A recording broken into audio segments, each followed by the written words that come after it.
ئاسن لە کوردستانە بە معنای تێکۆشان خەبات و چالاشی بووە بۆ بۆنەوە بەداخەوە کوردستان داگیر کراوە لەبەرە بەیانی مێژووە کورد بەڕاستی سەرهەڵدانی کردووە ئەم ساڵەکە زۆر خەفەتبارین ئەگەرچی مەیمەنەت و مناسبەتەکەی خۆمان هەر بەڕێوە بردووە.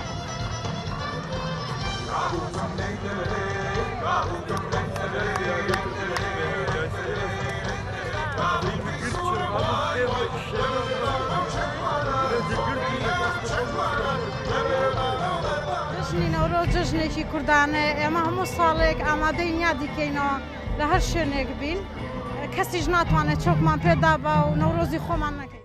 بەڵێ شەڕ هەیە لە دەور پشتمان بەس ئێمانە خەڵکی خۆمان ئازاکەین ئێمە پیشان بین ئێمە هەر بەقوتین هەرچی گڕوو بە ئێمە هەر کوردی.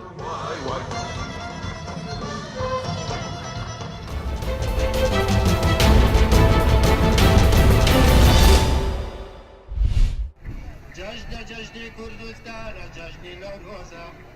بچیشیا گرانوسم جشن پیروزا جشن کوردستان جشن نوروزا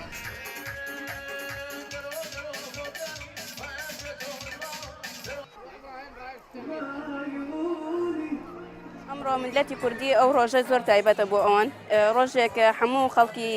کوردستان عێراق هەمویان هاتوین بۆ ئێرە بۆی احتیفال بۆ ڕۆژە بکەین ڕۆژێکی زۆر تایبەتە بۆ ئێمە. نۆرۆزتان پیرۆز بێ وا دیارە ئەمڕۆ لە جادرەیە لە نادی فروسیە ئاهەنگێکمان کردووە بە برایەتی گشت عێراقیەکان کورد و عەرەب و تورکمان و گشتمان لێرە وەک برا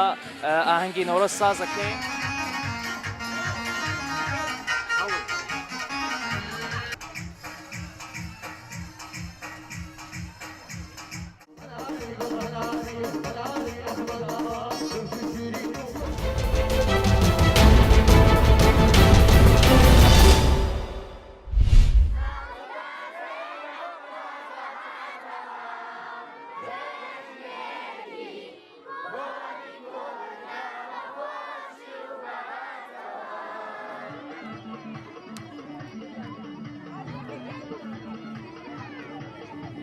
لە گوندی حەسەناوڵە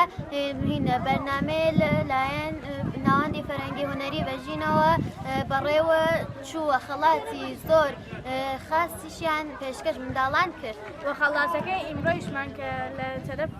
ناوەندی فەرهەنگی وەژینەوە بووە کتێوێ کوردی بوو کە مناڵەکان زۆر حەزیان پێ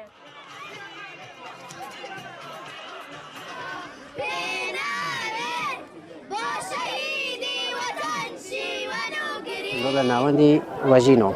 تەشریف هێنانیوە بۆ ئەوەی گوێزەکوێرە ئێمە بۆ جەژنی مەراسمی نەورۆز کە مەراسمێکی خۆشمان بەگوزار کرد و زۆر سپاس و مەمنونیان هەین بە بەشداری هەموو شتێکی وەکو خەڵاتێکی بۆ مناڵان و هەروەها چەند بەحسێک و هەروەها چەند بەندێکی پێشینان.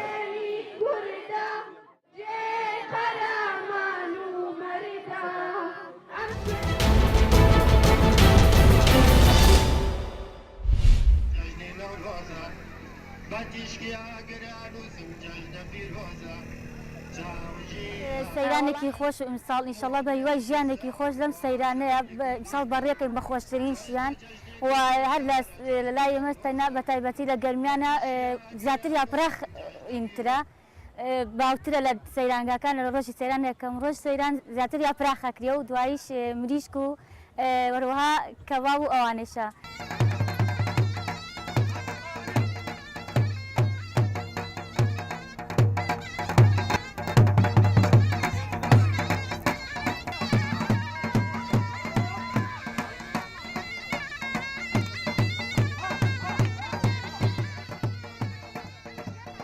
هیواداری نەورۆزی ئەم ساڵمان